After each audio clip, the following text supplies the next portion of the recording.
Hey guys, Peter here. I am back with another video.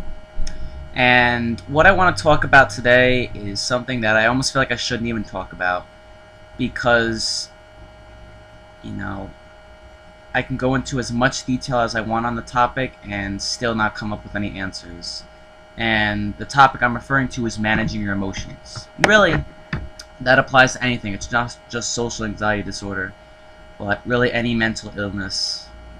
Really anything you go through in life, it's all about managing your emotions.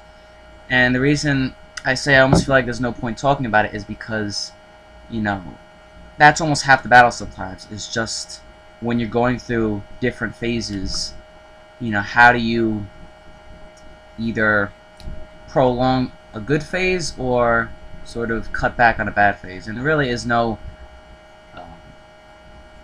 like clear-cut answer to it. If it was, I'd be rich, living in a mansion. I'd have like self-help books. I'd have like a Facebook page with like 1 million likes. But no, I don't have any answers to that. But I will try to give some advice as to some little, little tips or tricks that you can sort of try to manage your emotions better. Because really, that is, like I said, half the battle. Sometimes you're just dealing with any kind of situation. So, and the reason I talk about this, or the reason I'm talking about this today, is because if I would have shot a video, let's say like 5 or 6 hours from now, I'd have been a complete mess. I was in like one of those moods where I just wanted to kill myself. And I literally felt like my insides were crumbling. My insides were just absolutely vaporizing, and I was going to die. That's how bad it was. And now here I am 5 or 6 hours later. All I've done so far today is mow the lawn. I texted 2 friends. I really haven't done much of anything, and now I'm in so much of a better mood. Not even for any specific reason, I just am. And so that's why I wanted to talk about this, because again, it is something that's so difficult to do. How do you manage your emotions? How do you, specifically when you're in like a deep funk, or when there's really something that's bothering you excessively and you're just feeling really crappy about yourself, how do you get out of that? How do you stop it? And one of the things that I've realized from, posting my own videos and watching the videos of a lot of other vloggers is that it really helps just to get out of your own head sometimes. Step out of your own shoes. I'm trying to think of a specific example here. Let's say, you have a really bad experience one day and you just go home, you're all depressed. Maybe you're telling yourself, I'm so ugly, I'm so-and-so talked to me and they gave me that weird look and I just felt like I was so disgusting. Or, maybe you went out in a social setting and it was a complete nightmare and you felt like everybody was staring at you, and whatever the case is, whatever the example, you just come home, you're feeling really bad about yourself and you don't know what to do. And the reason I think it's so important to step out of your own shoes, because no matter what you're telling yourself, once you're in those moods, you're probably telling yourself the wrong thing to begin with. And even if you're not telling yourself the wrong thing, even if you're not adding fuel to the fire, like for me earlier today, I was trying to tell myself, like, it's alright, everything's gonna be okay. But it was like my body was reacting differently. It was just like a part of me, that feeling, that anxiety, it just grew and grew and grew. No matter what I told myself to stop that from happening, it didn't stop. It was just my body took over the fight or flight response, and I couldn't really get it under control. And that's what I think too many therapists stress, like, just tell yourself this, tell yourself that, try to change your perspective. Sometimes it doesn't work. Sometimes it's just the body's reaction. Your body's producing a mechanism, and sometimes your mind can't overcome the body. Sometimes it does help to try to tell yourself, yeah, things are going to be okay, blah, blah, blah, blah. But even then, do you really believe that? Do you feel like that at the time? Are you going to be able to tell yourself that? So I think it's important to sort of, whether you're looking at my videos or any other vlogger's videos, the things that they're talking about, the knowledge that's being imparted to you, don't forget their messages when you're in those situations. Just say, you know what? I may think I'm ugly, I may feel so crappy about myself right now, but you know what? I remember what Peter said, or I remember what Stefan said. If you watch the Sounds Within Me, his videos, which are great, so a shout out to him. Sorry, this light is like not obeying me. I guess that's better. Maybe not. Sorry. Just completely. Okay, we'll go with that. But again, just remember that, you know what? He's right. You know, I'm not ugly. This is not all my fault. You know, I'm a good person. Blah blah blah blah. Stuff like that. It's just hearing it from a different voice. I know, like, certainly you're just watching the videos. It's helping you.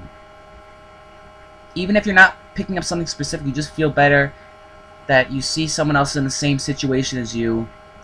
It just helps you calm you down, relieve you. You need to sort of apply that to those specific situations. And I know it's a very hard thing to do. You know, any piece of advice I give, or anyone gives, is going to be difficult to follow, because if it really did work like 100% of the time, you wouldn't even call it advice. You would just say, hey, like, it works, and, you know, that would be the end of everything. But I think it's just important to say, like, you know what, I may not believe it, my body may not be feeling it, but you know what, you know, so-and-so in the video I saw, they're right, and, you know, even if you could pull it up on your phone, if you're just having a really bad moment, pull up one of the videos. If you have a, if you can get on the internet on your phone, pull up YouTube, watch one of those videos, and just say it's alright. Just, that's, I think, one of the best ways to manage your emotions. It's something I've even been doing myself the last couple weeks, so that's one piece of advice I have. And also, when trying to manage your emotions, it's hard because, you know, like, if you just, let's say you have, like, anyone has standard phases of emotions. You might have your angry phase, depressed phase, energetic stage, sad phase, not stage. And so, the thing is with that is that, like, again, sometimes, like, my own therapist tells me, you know what, when you're in those sort of negative moods, you try to change your perspective and realize it's not true, or you're telling yourself the wrong thing. Just kind of back up off the ledge. And you know what, sometimes that works, but let's say that you're in a situation where it is true. Because sometimes, you know, life is, it's either glass half full or glass half empty. Neither side is wrong. You could see things from both perspectives, and they're correct.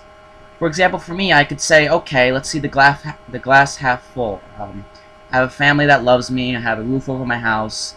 I have a couple of friends that still would like to see me. You know, I have grandparents that love me. Things like that. And I could also say, well, you know what, like, you know, I've been depressed like this for, what, 6-7 years now, maybe longer. Yeah, I can't think. I've made so many mistakes at work, so I act like a fool in front of my friends. But they're both me, and that's the problem. So when you're in a specific mood, it's not just like, change your perspective. I mean, yes, you could say to yourself, okay, even though all these things are negative, I have all these positive things as well. But you know what? When you're in those sorts of moods, it's very hard to get the positives to outweigh the negatives. I find, at least for me, it's a very difficult thing to do. And so what I would suggest is, when you just are in one of those super negative moods, you just have to tell yourself that, you know what, I don't deserve this. I didn't ask for this. I didn't want this. This is not my fault. And I know it sounds kind of like corny, like it's something a therapist would tell you, but I think it's just important. Like, we get so lost in our own heads, and sometimes you just need to remember that, you know what, like, if you're being really hard, like for me, a big issue I always face is, again, the whole jealousy thing. I always feel guilty about, like, not doing stuff and feeling like I'm holding myself back. And it's like, you know, I didn't ask to be here. I didn't choose for my life to be a complete mess. And so when I'm angry, when I'm depressed, for me at least helps to just remind myself, like, you know what, I'm just like everybody else. I didn't ask for this. I didn't want this to happen, and yet here I am. And you know what? I'm not going to punish myself with these thoughts. And that's really what it is. You know, sometimes we're just so hard on ourselves when we don't need to be, when we shouldn't be. And that's the thing I'm probably most guilty of. And you know, my therapist tells me every session, you're too hard on yourself. It's hard because I feel like there are reasons I do have to be. Or, you know, when somebody tries to tell you, oh, it's not really a, you know, it's a matter of perspective, or, you just need to change your way of thinking. Look, it's not always like that. And so you do say, you kind of justify in your mind, you know, I have reasons to be angry, I have reasons to be depressed and frustrated with myself, but you have to say, this is not my fault, I'm not going to punish myself, I'm not going to hurt myself. And today I kind of said that to myself, and what I did was I mowed the lawn. And it doesn't seem like a big deal, but it was just like to get my mind off of this, just to do something different and to just end that punishment. And I know one of the big things that others suggest, and even I would suggest, is when you're in those moods, do something. And again, 100 times easier said than done. Like, I know they always say, you'll get exercise, get outside, do something, even if it's not like a social activity, just do something to get your mind focusing on something else and, you know, cleanse out the negative vibes. And the reason I don't just suggest that flat out is because it's so much harder to say that than to actually do it. You might do it a couple days and then you go through a funk and it just stops. I know for me, I've gone weeks where I've run 6 or 7 days a week, 40, 50 miles, and then there's been weeks where I run once a week, twice a week. And it's so hard to get myself out of the door. And I think it's important just to say, you know what?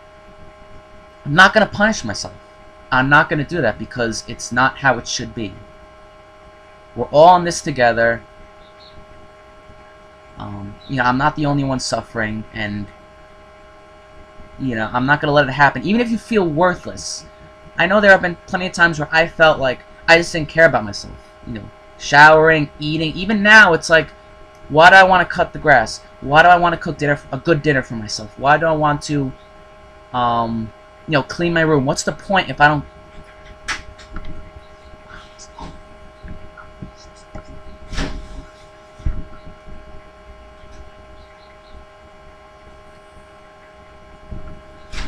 My video. But anyway, my mom's here, so again, don't be so hard on yourself, and just remember what others say. Try to put yourself in someone else's shoes. I'm sorry, this is really embarrassing. I have to cut this short. It's 12 minutes anyway, but I hope these 2 tips help some of you guys get through your issues. I know they're not going to be world savers or things that completely turn things around for you, but to just try to remember. Try to apply them. I hope they help. They may not work for everybody, but if they help a couple of people,